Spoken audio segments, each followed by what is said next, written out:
We've had 3 preseason games that tell us who the Orlando Magic are. So what is the one stat that might matter most for the Orlando Magic? It's all about the paint, folks. We'll get to that, plus how passing's making a difference for the team and the watchability rankings from Zach Lowe on today's episode of Locked On Magic. You are Locked On Magic, your daily Orlando Magic podcast, part of the Locked On Podcast Network, your team every day.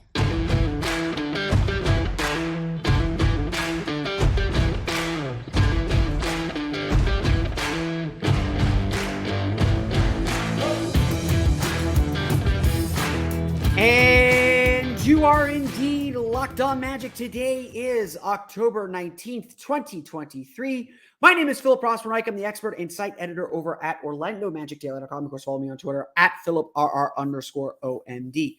On today's episode of Locked On Magic, it's the one thing Jamahl Mosley has said above all else as we learn who this Orlando Magic team is, why the paint is going to determine success or failure for this team, plus how passing's making a difference in the Magic's offense, and the watchability rankings from Zach Lowe, why it's not all bad news for the Orlando Magic there. We'll get to that coming up here in just a moment. But first, we want to thank you again for making Locked On Magic part of your day every day, no matter when you listen to us, whether it's first thing in the morning, whether it's right when you upload. We truly appreciate you making Locked On Magic part of your day every day. Remember, there's a great Locked On podcast covering every single team in the NBA. Just search for Locked On and the team you're looking for, the Locked On Podcast Network. It's your team every day.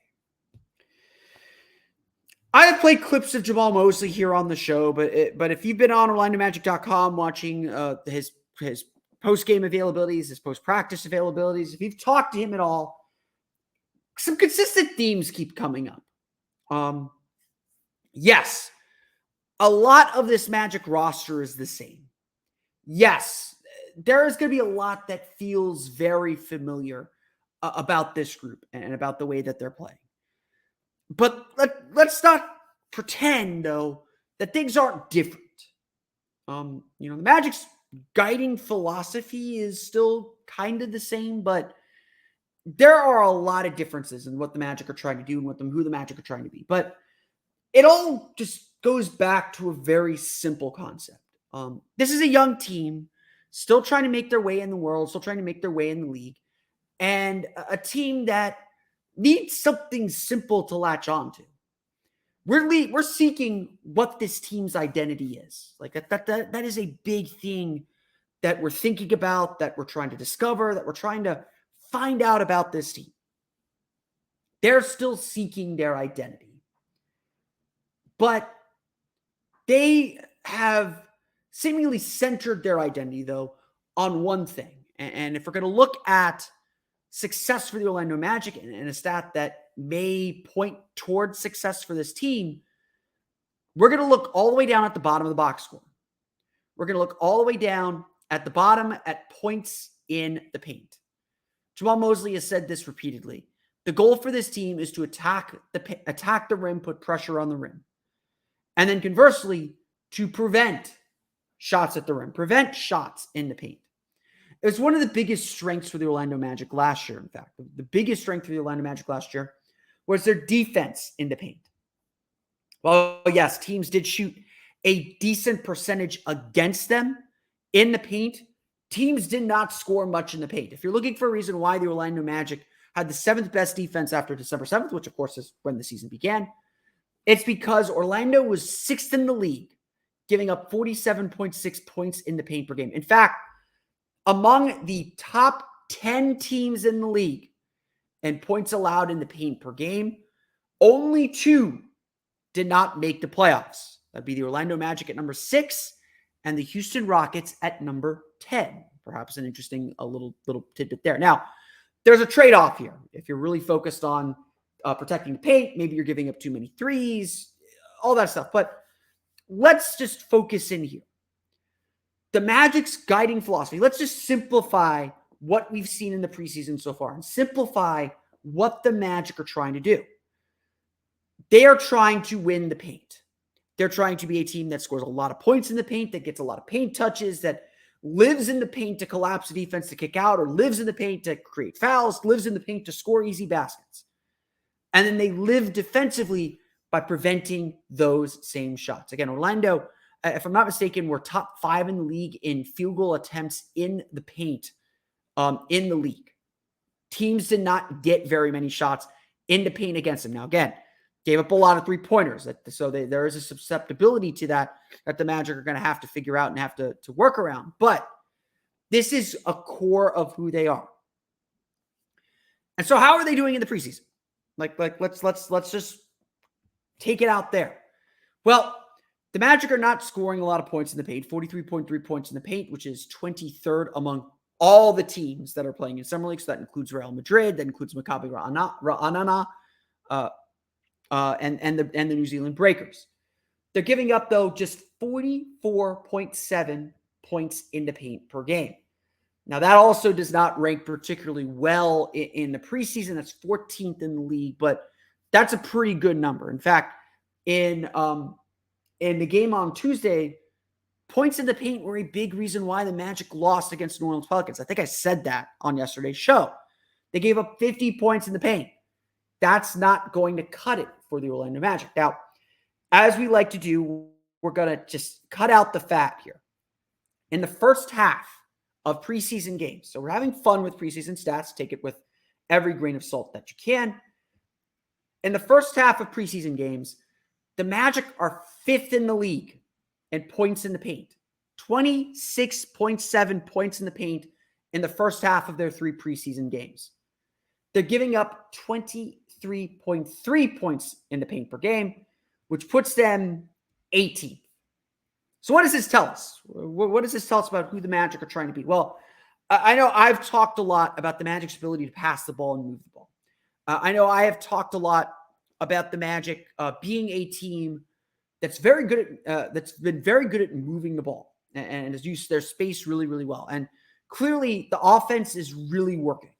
The offense has been successful at getting the ball into the paint, creating some chaos, creating some havoc. Interior passing especially has been very good. They've done a very good job cutting into space when teams do collapse on them.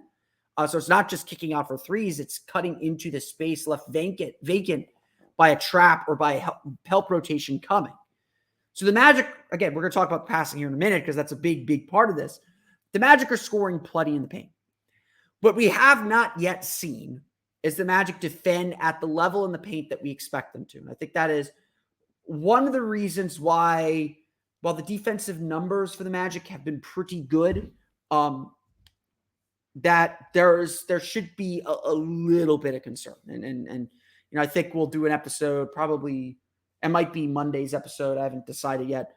I'll have to go through the numbers. I'm going to wait for the preseason to end, but we'll go through some preseason numbers to believe in and preseason numbers to be a little concerned about or hopefully early next week. We'll see. I am planning my big NBA preview show where I make my full predictions and go on the record as well. So we'll get to all. We got a lot to get to before Wednesday's game next week. But this is the core of who the Magic are. Their wins and losses this year are going to be won in the paint. That is who this team is. That is the team's guiding philosophy. That is their focus. Jamahl Mosley has made it their focus that they win and lose in the paint. And if this team's going to be successful, they're going to win the paint. Again, that was something they were pretty good at last year. Certainly one of the best teams defending the paint.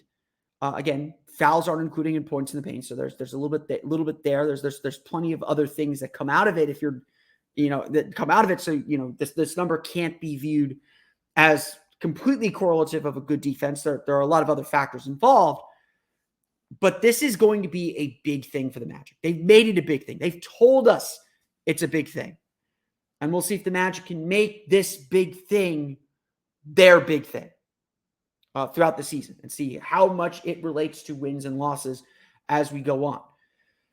At least from what the Magic are telling us, the paint is everything for them. And they want to be very, very effective inside. Offensively, the Orlando Magic are trying to change another statistic why passing has become a critical part of the Magic's preseason success. We'll get to that coming up here in just a moment. But first, it's time for a quick word from our friends over at Jase Medical. Look, there's a lot of uncertainty in the world today, and it is important to be prepared. We live here in Florida. There's obviously hurricanes, there's tornadoes. I think there's another tropical depression coming, although it's been a pretty quiet hurricane season, knock on wood. We're past the peak of it. So that's the good news. We only got a month left, but you have to be prepared for any kind of emergency. The Jase case is a personalized emergency medication kit that contains 5 essential antibiotics that treat the most common and deadly bacterial infections. You can also customize your case and add additional life-saving medications based on your unique needs. Jase Medical now offers customizability for your Jase case with dozens of add-on medications. Choose the medications that best fit you and your family's unique needs so you're always prepared in an emergency. Jase is continually working to expand their medication offerings. In those recent efforts, they've added ivermectin as an option to the Jase case as well. You can also buy a gift card for a family or your loved ones so that they can get a Jase case of their own. Go to jasemedical.com and enter code LOCKEDON at checkout for a $20 discount on your order. Again, that's promo code LOCKEDON at Jase Medical, JASE medical.com.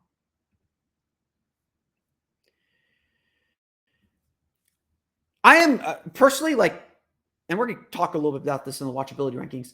I am really geeked about the Orlando Magic's offense. I know defense is going to be their thing, and I think they're going to be fine defensively, and I think they're going to be pretty good defensively. I think there's honestly a lot more for them to clean up, and I think, I think that they're going to get there. It might take a little while, but I'm really geeked and really excited about what I've seen from the team's offense and the way that the Magic have moved the ball and just been really, really effective as an offensive team. The numbers really, the numbers are preseason numbers. So I don't want to get too wrapped up in overall numbers, especially.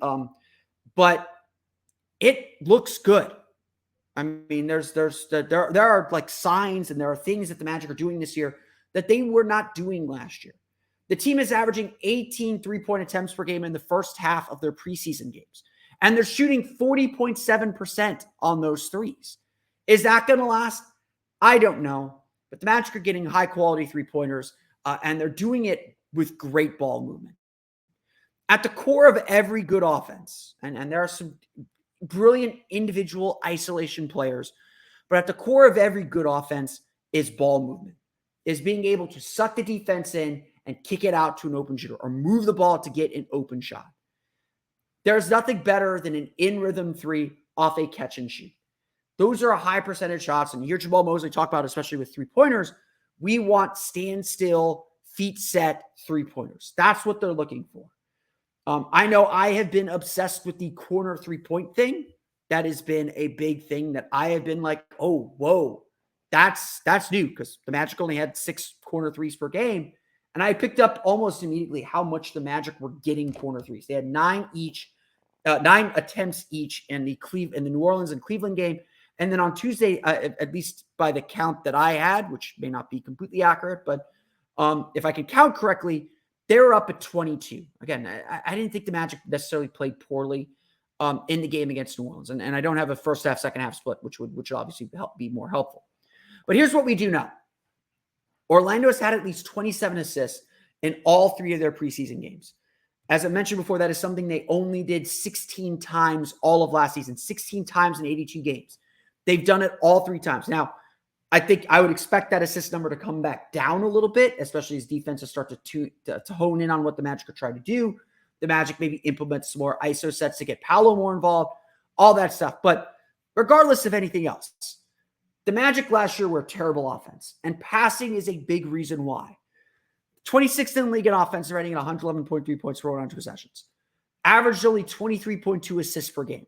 Again, you expect a team that maybe struggles to shoot, struggles to score. They're not going to be that high on the assist chart. But this is also a team that was 26th in the league, according to Second Spectrum, in total passes per game. 268.6 passes per game. Now, this is not always indicative of a good offense. There are a lot of teams that are bad offenses that pass a lot. But for a team that has always professed of trying to move the ball, a team that's always professed of trying to beat by committee, of trying not to be so tied down to one guy does this, so on and so on. The fact that the Magic struggled to move the ball certainly feels like that's a reason why that's one of the reasons why the Magic's offense was stuck in the mud. Now the Magic seem to have found a little bit of the secret sauce. They try these like skip passes. They're really read-based now. I've always said that this offense under Jamahl Mosley has been read-based. They're very read-based now. They're doing a much better job getting downhill, firing passes to the opposite corner, to the weak side corner, or hitting interior passes and cutting into space. That's the new Magic offense. It's really exciting personally because they've been executing it so well during the preseason. Again, we're going to see how it translates when teams start to tone in on it. New Orleans, I think, did that a little bit in Tuesday's game, caught them a little bit with some traps and some pressure coming out defensively. But here's the deal. For the preseason, Orlando is a 105.6 offensive rating. That's not good. That's just not good. Team has assisted on 71.6% of its field goals. So the Magic are moving the ball to get their points. But, however, the fourth quarters have been terrible. It's dragging everything down. And the first half of the Magic's preseason games, again, when the Magic's rotation players are guaranteed to have played the entire time, the Magic have an offensive rating of 116.4. That's 8th in the league for the preseason. Even so, a 116.4 offensive rating is a notable improvement over last season, 111, where they were at 111. And certainly, and I think they were like 112.8 after December 7th. And certainly, if the Magic are even middle of the league, remember, this is a big thing, just be league average. Even if the Magic have a league average offense, that changes everything. That helps them set their defense. Get turnovers are a big deal. That helps them set their defense. That helps them, they have to take the ball on that. You're giving them fewer transition opportunities. Being able to just score at a league average level transforms this team. In the first half as well, Magic have an assist rate of 70.6%. So that means 70.6% of all their field goals are assisted. They have been a high assist team in the preseason. Now, again, what's going to carry over? That's the ultimate question. Is this something that is permanent? Is this something that is just a creature of the preseason? What's going to happen? That's the question that we're going to leave for Wednesday in the West Coast trip. Whether this is something permanent, whether this is real, who knows? We're going to find out all together here in the next week and a half, 2 weeks. But if this is the direction the Magic are heading, if this is the style of play they're going to play, passing is going to make a big difference to scoring in the paint, to getting open shots, to getting open threes, to taking more open threes. That's the bigger thing, just taking more open threes, and taking advantage of the space and versatility that this team has. Passing is a big deal. And the Magic have been passing at a higher rate than they have certainly than they did last year. Zach Lowe published his watchability rankings. The Orlando Magic announced their Bally Sports Florida team. We're going to talk a little bit about what Zach Lowe had to say and how the Magic changed some things. We'll get to that coming up here in just a moment. But first, it's time for a quick word for our friends over at FanDuel. Snap into action this NFL season with FanDuel, America's #1 sportsbook. Right now, new customers get $200 in bonus bets guaranteed when you place a $5 bet. That's $200 in bonus bets, win or lose. If you've been thinking about joining FanDuel, there's no better time to get in on the action. The app is so easy to use. There's a wide range of betting options, including spreads, player props, over-unders, and more. So visit FanDuel.com/LockedOn and kick off the NFL season. FanDuel is an official partner of the NFL.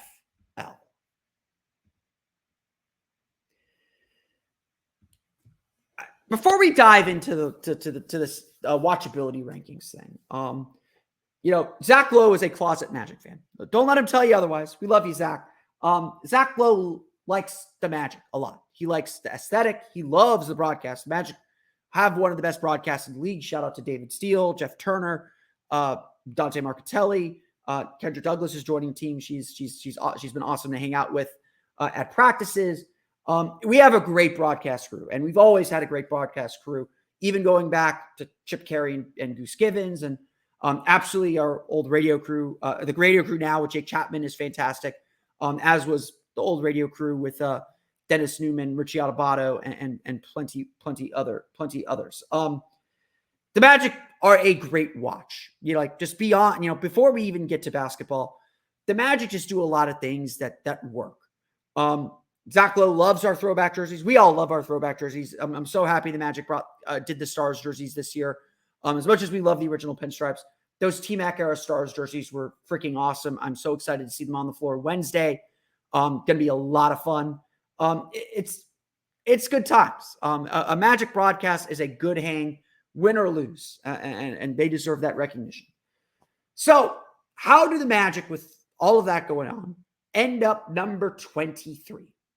That is the great, maybe not the great mystery. It's pretty easy to explain. Just again, these what's it called? These watchability rankings.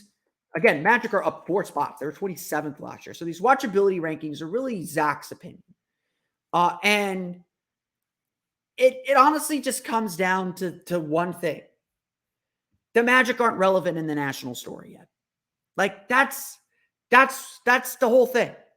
The Magic aren't a nationally relevant team. We have one national TV game for a reason.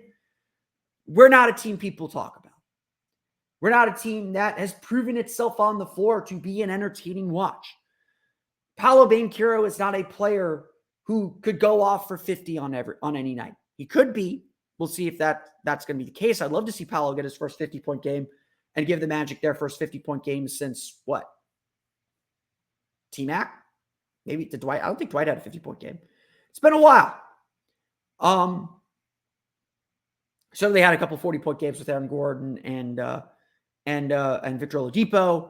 Franz certainly could be knocking on the door for one of those games as well this year. This is a fun young team, but they're not established. They're a fun young team that defends well. Those teams are not necessarily exciting. They're not a team that like invites some chaos and invites people to tune in and see something crazy happen. At the end of the day, and this has been a very offense-heavy episode, at the end of the day, what makes a team watchable is either their ability to win and their relevance to the national story, or incredible offense. Defensive teams are boring to watch. That's the reason why that's the reason why everyone suspected the NBA hated that Spurs Pistons finals in 2005. Defensive teams can be tough to watch. They muck the game up. It's hard to create a highlight out of it. It's hard to put that on Twitter. Maybe Jonathan Isaac block isn't, but it's hard to put that on Twitter and say, hey, leak past this now. Go to this game right now. Look what's going on. And that's why I'm really excited about the Magic's offense. I read the John Hollinger thing, and John Hollinger of The Athletic is very down on the Magic because he just doesn't think they're going to be able to score. No one knows if this Magic team is going to be able to score enough. No one knows if this Magic team is going to be able to kind of match the offense we're seeing around the league and have an offense that's entertaining to watch. What I've seen in preseason is really encouraging. I'm not going to sit here and lie. I really love what we've seen in the preseason and what feels possible with this Magic team. But they got to go out and prove it. Like everything else, the biggest theme of why the Magic aren't the darlings of the league and why the Magic aren't a team that everyone is excited to see is they haven't proven anything yet. Yes, last year they kind of operated in secret and they were really impressive. And a lot of the NBA diehards would tell you like, hey, the Magic were coming. The Magic were a good team last year. But they haven't proven it to everyone. They're not, as Zach puts it, part of the zeitgeist. 23 seems low still. I would put the Magic over the Chicago Bulls. I think the Chicago Bulls are a really boring team to watch.